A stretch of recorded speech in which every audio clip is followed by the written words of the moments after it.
ពេលនេះកូនក្រាន់បើបន្តិចហើយប៉ាកុំបារម្ភអី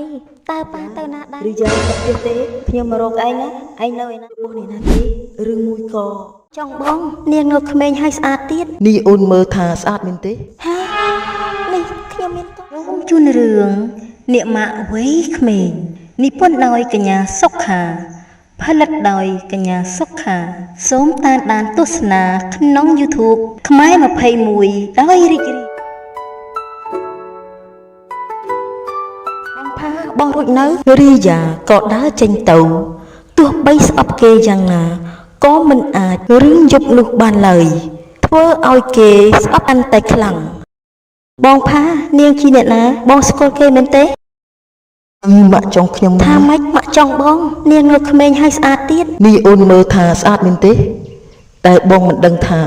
មើលថាស្អាតត្រង់ណាទេបានហើយយើងទៅដើរលេងទៅផ្ញើទុកសិនចោះញៀងជើងល្អអ្នកទាំងពីរក៏ដើរចេញទៅចំណែកនាយផាវិញបានតែនិយាយនៅក្នុងបេះដូងគេប្រច័ណ្ឌនាងគ្រប់ពេល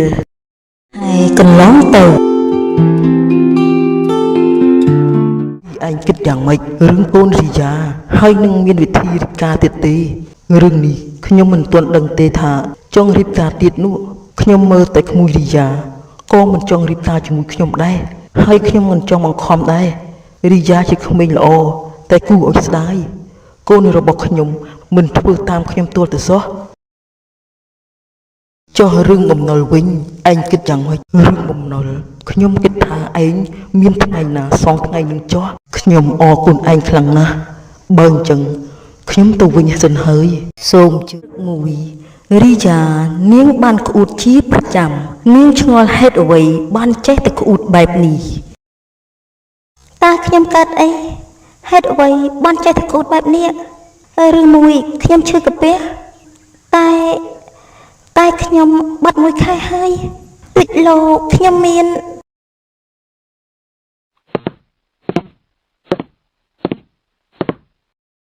ឌីយ៉ាកូនកើតអីមែនទេមុខដូចជាស្លេកស្លាំងណាស់ឬមិនស្រួលខ្លួនគ្មានអីទេលោកប៉ាគ្រាន់តែមិនស្រួលខ្លួនបន្តិចបន្តួចកូនលេបថ្នាំទៅអស់អីហើយប៉ាកុំបារម្ភអីបើអញ្ចឹងកូនទៅសម្រាប់ចោះចាំស្អែកចាំនិយាយគ្នាប៉ាមានរឿងអីមែនទេគ្មានអីទេសម្រាប់ចោះបើទៅគេងសិនហើយចាប៉ា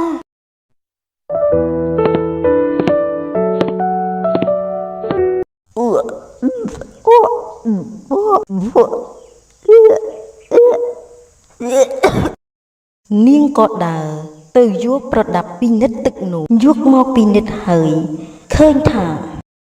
ហានេះខ្ញុំមានកូនមិនពិតទេហេតុអ្វីបានខ្ញុំមានកូនជាមួយគេទៅវិញទេបដាអើយហេតុអ្វីបានជាជីវិតខ្ញុំមកជួបរឿងបែបនេះហើយលោកស្រីដល់ពេលហើយត្រូវសងលុយខ្ញុំហើយលើកងារខ្ញុំមិនជាពេលឲ្យទៀតទេតើខ្ញុំត្រូវធ្វើយ៉ាងម៉េចបើកុហកទៀតប្រកាសជាមិនជឿខ្ញុំទេលោកម្ចាស់ខ្ញុំប្រកាសជាសងតែពេលនេះចាំកូនស្រីខ្ញុំមកវិញសិនណាលោកម្ចាស់តើពេលណាកូនលោកស្រីមកទៅកុំកុហកខ្ញុំទៀតបើមិនចឹងទេប្រកាសជាស្លាប់អ្នកម៉ាក់មានរឿងអីទៅម៉ាក់ដល់ពេលសងលុយគេហើយកូនគិតយ៉ាងម៉េចទៅម៉ាក់ដូចជាមិនស្រួលខ្លួនទេយ៉ាងម៉េចហើយលោកស្រីលោកម្ចាស់ទាំងអស់ប៉ុន្មានទៅលោកទាំងអស់10លានរៀលឆាប់ឲ្យមកកុំឲ្យខ្ញុំចាំយូរនេះកូនមានលុយដែរមែនទេគ្មានទេម៉ាក់តែខ្ញុំបញ្ជាពេលសិនលោកម្ចាស់ខ្ញុំមិនលេងល្បិចទេជប់នេះលោកម្ចាស់មកយកចុះហើយពេលនេះលោកម្ចាស់ទៅវិញសិនទៅបានយើងជឿម្ដងទៀតចុះតោះពួកយើងត្រឡប់ទៅវិញនេះកូនមានលុយមកពីណាហើយហេតុអ្វីក៏បានឲ្យគេមកយកពេលយប់អញ្ចឹងម៉ាក់ខ្ញុំចេះតែនិយាយទៅដើម្បីបញ្ជាពេលយ៉ាងណាយប់នេះខ្ញុំត្រូវតែសងលុយគេស្រាប់ហើយតែពេលនេះខ្ញុំចេញទៅខាងក្រៅសិនហើយដើម្បីទៅជួបបងផានិយាយរឿងរៀបការរីយ៉ាកូនកើតអីហេតុអីបានចេះតែក្អួតអញ្ចឹងបើមិនស្រួលខ្លួនទេទៅពេទ្យទៅប៉ាជុំទៅណាខ្ញុំមិនអីទេប៉ាពេលនេះកូនក្រាន់បើបន្តិចហើយប៉ាកុំបារម្ភអីតើប៉ាទៅណាដែរប៉ាចេញទៅខាងក្រៅមួយភ្លេតបើកូនមិនស្រួលខ្លួន កូនឡើងទៅសម្រាប់ចល្ងាចបន្តិចទើបប៉ាត្រឡប់មកវិញ ចាប៉ាបើអញ្ចឹងខ្ញុំឡើងទៅសម្រាប់ហើយក ូនទៅសម្រាប់ចកើតអីឲ្យពិតប្រកបអាការៈបែបនេះដូចជាមិនស្រួលទេតែកុំឲ្យដូចខ្ញុំសង្ស័យអី បងផាបងទំនេរទេខ្ញុំមានរឿងចង់និយាយជាមួយបង នេះអូនមានរឿងអីមែនទេឆាប់និយាយមក គឺពេលនេះខ្ញុំមានបញ្ហានៅក្នុងគ្រួសារខ្ញុំចង់ខ្ចីលុយបង10លានបានទេខ្ញុំមិនដឹងថាពឹកអ្នកណាទេមានតែបងទេដែលអាចជួយខ្ញុំបាន លុយច្រើននៅថ្នាក់នេះតើអូនយកទៅធ្វើអីប្រាប់បងបានទេ ខ្ញុំមិនលាក់បាំងនឹងបងទៀតទេពេលនេះម៉ាក់របស់អូនជំពាក់បំណុលគេ10លានបើមិនសងទេគេនឹងរឹបអូសផ្ទះហើយខ្ញុំសន្យានឹងគេថាយប់នេះខ្ញុំនឹងយកលុយឲ្យគេបងផាជួយអូនម្ដងទៅណា បានបងជួយប៉ុន្តែអូនណាត់គេនៅកន្លែងណាទៅ គឺក្នុងព្រៃក្រោយភូមិហើយមានខ្ទមតូចមួយ បើអញ្ចឹងបងនឹងយកលុយទៅពេលនេះអូនញ៉ាំបាយហើយឬនៅមកញ៉ាំបាយជាមួយបងសិនទៅ ចាបង ឬយ៉ានៅផ្ទះទេខ្ញុំមករកឯងណាឯងនៅឯណា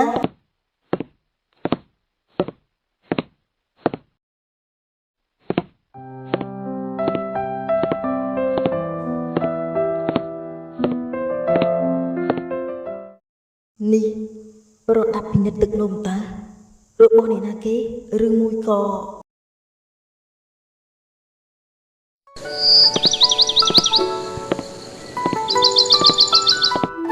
នេះឯងនៅទីនេះទេខ្ញុំខំទៅរកឯង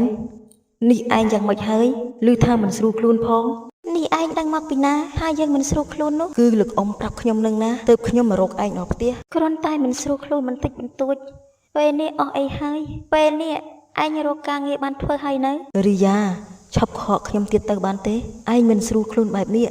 ឯងមានកូនមែនទេ ឆាតឯងនិយាយស្អីខ្ញុំមិនយល់ទេ នេះរបស់ឯងមែនទេឯងមានកូនមែនទេហើយមានកូនជាមួយអ្នកណាប្រាប់ខ្ញុំមក នាងគ្មាននិយាយអ្វីទាំងអស់ក្រៅពីស្រក់ទឹកនេត្រាជោគថ្ពាល់ ឆាតឯងឈប់សួរគ្នាទៅបានទេខ្ញុំមិនចង់និយាយអ្វីទាំងអស់ឯងត្រឡប់ទៅផ្ទះវិញទៅ តែឯងមិនទាន់ប្រាប់ខ្ញុំទេថាឯងមានកូនជាមួយអ្នកណារីយ៉ាប្រាប់ខ្ញុំមក ឆាតគ្នាមានកូនជាមួយលោកផាតែរឿងនេះ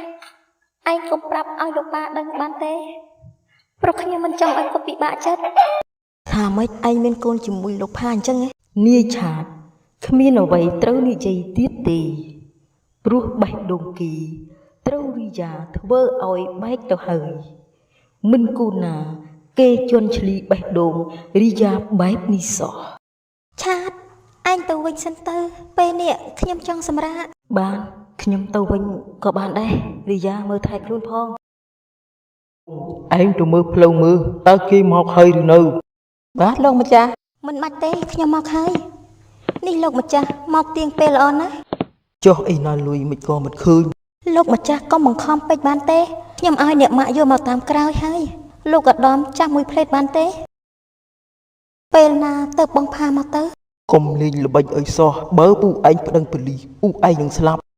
ម៉ាក់មកហើយកូនហាប់ឲ្យលុយមក នេះលោកម្ចាស់ ឈប់សិននេះពូឯងប្តឹងប៉ូលីសមែនទេពូឯងចាប់ អត់ ការ ទេលោកម្ចាស់ ឈប់សិនគូនពីមប្រយ័ត្ន អ្នកម៉ាក់ហេតុអីអ្នកម៉ាក់ធ្វើបែបហ្នឹងនេះពូឯងហេតុអីបានបាញ់ម៉ាក់ខ្ញុំ យើងមិនបានតាំងចិត្តទេគឺគេទេដែលមកត្រូវស្លាប់ជំនួសឯងពួកយើងត្រឡប់ទៅវិញសែនសោកស្ដាយដែលម៉ាក់គេមកពីង